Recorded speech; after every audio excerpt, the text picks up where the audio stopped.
پہلے امام سے لے کر 11ویں امام تک تمام انبیاء کی محنتوں کا امین، ان تمام انبیاء اور ائمہ کی محنتوں کو پائے تکمیل تک پہنچانے والی ہستی کا نام مہدی دوران۔ آپ اہل تشیع عام موالیان مولا الموحدین بڑے خوش قسمت ہیں، بڑے خوش نصیب ہیں۔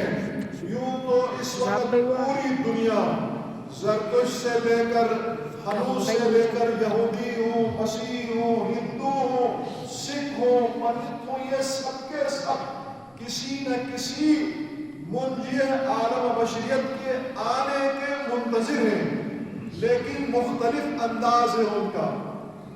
جو خود مسلمانوں میں اکثریت مسلمان مہدی موعود کے ابھی تک وہ قائل نہیں، وہ کہتے ہیں پیدا ہی نہیں ہوا، تو وہ موعود کے قائل ہیں، ہم مہدی موجود کے قائل ہیں۔ وہ موعود کے منتظر ہیں، ہم موجود کے منتظر ہیں۔ ہمارے ہاں موعود بھی ہے، موجود بھی ہے۔ موجود ہے تو موعود ہے، موجود ہی نہیں ہے تو موعود کا تو بھی کہانیاں سمجھے نا۔ وہ موعود ہے، وہ منتظر بھی ہے، منتظر بھی ہے، اور ہم ہیں منتظر۔ ہم انتظار کر رہے ہیں پردے غیب سے آ جائے۔ اللہ جل جو کہتے ہیں آگے اب کیا ہوگا، کیا ہے اپنی تیاری، کیسے ہم کریں گے کیا۔ آج پوری دنیا میں جو ایک ہی ریاست ہے جمہوری اسلامی ایران کی صورت میں، اسلامی ریاست، جس کا نام ہے کیا، جمہوری اسلامی۔ اصل پاکستان میں جو ہمارے ملک کا نام کیا ہے، اسلامی جمہوری۔ ان کا نام کیا ہے ملک کا، جمہوری اسلامی۔ ہمارے ملک کا نام اسلامی جمہوری۔ فرق کیا ہے؟ فرق یہ ہے ہمارے ہاں اسلام مقدمہ ہے، جمہوریت ہدف ہے۔ ہمارے یہاں کیا ہے، اسلام مقدمہ ہے، وضو مقدمہ ہے، ہدف کیا ہے، نماز۔ جمہوریت مقدمہ ہے، یعنی جمہوریت کیا ہے، اسلام مقدمہ ہے، ہدف کیا ہے، جمہوریت پہ حکومت کرنا، حکمرانی کرنا۔ لیکن امام خمینی نے اس کو چینج کیا، اس جمہوریت والے کیا نام ہدف کو چینج کر کے جمہوریت کو مقدمہ بنایا، اسلام کو ہدف بنایا، جمہوریت کو مقدمہ بنایا۔ اس لیے نام کیا رکھا، جمہوری اسلامی۔ جمہوریت مقدمہ ہے، ہدف کیا ہے، اسلام۔ اور تبھی تو پوری دنیا کے جتنے ممالک کے، میرے ملک سمیت جتنے افواج ہیں، وہ اپنے ملک کے دفاع کے لیے، یہی ہے نا، وہ اپنے ملک کے دفاع کے لیے بنے۔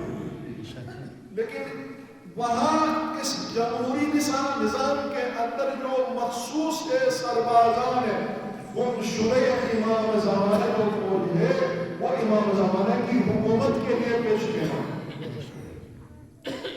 تبھی تمام دنیا کی اتنی بڑی طاقتیں، اتنی بڑی فوج کے باوجود بھی امریکہ کے آگے جو ہے نا وہ جھکتے ہیں اور بکتے ہیں پوری طرح۔ لیکن اس اسلامی جمہوری اسلامی اس نظام کے جو سپاہ سالار ہیں، آخری حجت کے جو نمائندہ ہے، یہ کتنی بڑی نشانی ہے کہ امریکہ اپنی پوری طاقت کے ساتھ آیا ہے مشرق وسطیٰ میں، اپنی پوری ساز و سامان کے ساتھ آیا تھا، اپنی پوری قوت کے ساتھ آیا تھا، ایک ریاست کو دبانے کے لیے، ایک ریاست نہیں، ایک ہستی کو دبانے کے لیے، ایک شخص کو دبانے کے لیے پورے اپنے ساتھ وہ اکیلا بھی نہیں ہے۔ اسرائیل جو اپنے آپ کو ناجائز بچہ ہے، سپر پاور کہلاتا ہے، امریکہ اور برطانیہ آپس میں لگے اس وقت ٹکرائے ہیں، لیکن اس کے باوجود وہ سارے ان کے اتحادی مل کر کے آئے، ایک ہستی کو آخری حجت کے نمائندے کو نہیں جھکا سکے، ان کا ڈرا سکے۔ یہ طاقت کہاں سے آئی؟ اس سے بھی آپ کو پھر بھی یقین نہیں آتا ہے کہ کوئی تو ہے جو ان ظلم اور ستم اور بربریت سے دنیا کے تمام مستضعفین کو نجات دلائے۔ دنیا کی امیدیں آخر کسی کے اوپر تو ہے نا، وہ کون ہے؟ اس ہستی کے آنے کے لیے ظاہر سی بات ہے کوئی تیاری تو ہونی چاہیے، کوئی مقدمہ تو فراہم ہونا چاہیے۔ وہ تیاری کر رہے ہیں، ان کا ترانہ دیکھو، اس ترانے نے پوری دنیا کو، مغرب کو اور پوری استعماری طاقتوں کو ہلا کر رکھ دیا ہے۔ امام زمانہ کی شان میں جو ترانہ ہے وہ قوم بنے، قوم ہم بہت پیچھے ہیں۔ جو نشانیاں میرے اور آپ کے مولا امیر المومنین علی بن ابی طالب نے 1400 سال پہلے مسجد کوفہ میں بیٹھ کر جو تقریر کی تھی، خطبہ دیا تھا ان حالات کے اوپر، آج وہ نشانیاں تقریباً 90% سے زیادہ وہ نشانیاں پوری ہو چکی ہیں۔ ابھی ظہور کا وقت قریب ہے۔ آخر آپ کے لیے بہت بڑی خوشخبری ہے، امت مسلمہ کے لیے، مسلمانوں کے لیے، خاص طور پر ان اہل تقیوں کے لیے۔ اور آج بھی اسلام کے نام پر بدنام زمانے جو طاقتہ ہے، فواد چودھری جیسے کو کیا پتا ہے کہ رہبر کی حیثیت کیا اور رہبر کیا ہوتا ہے، کیا بنا ہے۔ سوشل میڈیا پر اس نے ایک پوسٹ دی تھی، غلط قسم کے، اس نے جو ہے وہ اپنی آئی ڈی سے دیا تھا، پوری دنیا سے اہل سنت میں سلام پیش کروں گا، چلاس کے جو صحافی ہیں اس نے بھی بہترین انداز میں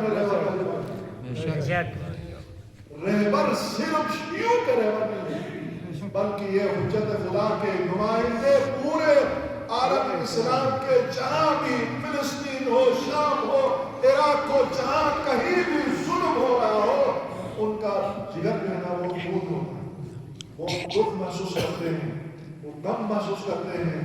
تو ابھی حال ہی میں آپ کو معلوم ہے اپنے حجت سے شاید نہیں ہو سکتا ہدایت لینے کے لیے مسجد جمکران جو امام سے منصوب ہے، پوری مسجد خالی کی جاتی ہے۔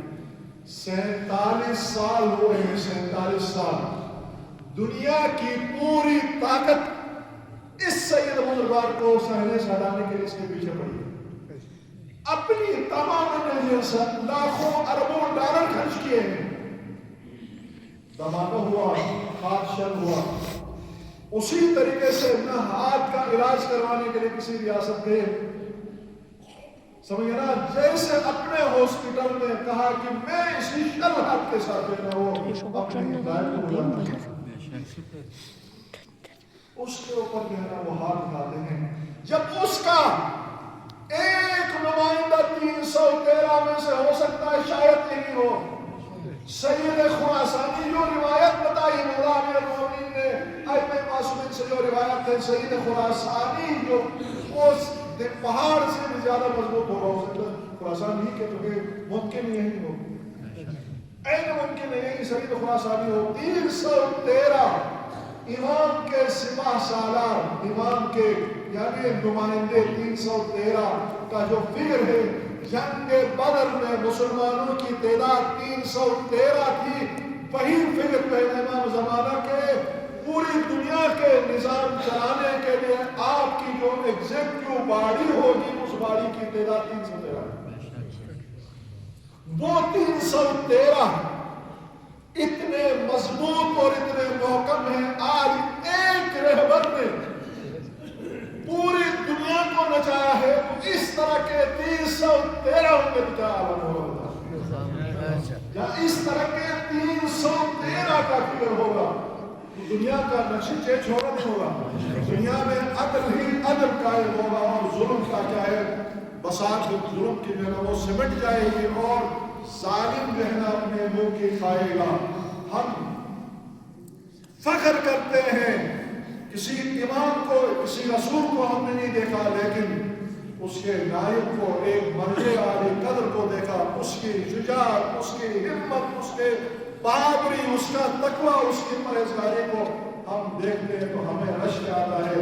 جب اس کا ایک ادنا سا غلام اس طرح ہے تو وہ آقا کیسا ہوگا, وہ امام زمانہ کیسا ہوگا کہ جو انبیاء شیخ صاحب نے کہا نا پورے انبیاء امام زمانہ کے پیچھے کھڑے ہونے کے لیے جو رشک کرتے اس منجی عالم بشریت کی جو عظمت ہے جو مقام ہے بھر دیا. ظالم نے دنیا ظلم و استبداد سے آ کے کر دے فیصلہ اب عدل کی تلوار سے. لوگ کہتے ہیں جی کیا فائدہ ہے ہمارے زمانے میں ہم تو اسی طریقے سے گزر جائیں گے, امام تو نہیں آئے چلے جائیں گے. امام کا فائدہ کیا؟ امام کی وجہ سے یہ وَبِيُمْنِهِ رُزِقَ الْوَرَى وَبِوُجُودِهِ ثَبَتَتِ الْأَرْضُ وَالسَّمَاءُ وَبِهِ يَمْلَأُ اللَّهُ الْأَرْضَ قِسْطًا وَعَدْلًا كَمَا مُلِئَتُ الْمَوْجُودَاتُ. یہ اس کی وجہ سے تو آسمان بغیر چھت کے جو ٹکا ہے, سمندر کے تہ میں کیڑے کے لیے جو رزق پہنچتی ہے تو وہ میرے آپ کے امام کے مرحوم ہے. ان کے فیوزہ کی وجہ سے بارش برستی ہے, چرند پرند انسان حیوان سب کے لیے جو رزق پہنچتی ہے وہ خدا کے روئے ارض میں جو نمائندہ ہے اس کے وساطت سے پہنچتی ہے. اسی لیے شب قدر کی رات آج رات آپ نے شب برات منائی. شب قدر کی رات کی طرح رات ہے. اہل بیت فرماتے ہیں جس طریقے سے اللہ کے رسول کے لیے شب قدر ہے ہم اہل بیت کے لیے ان کے اہل بیت کے لیے شب برات تھے. شب برات بھی آپ نے منایا, شب قدر بھی منایا اور یہ دن آپ کے لیے بہت بہت مبارک ہو. بس ہم دعا کرتے ہیں پروردگارا میرے مالک تیرے آخری حجت کے زور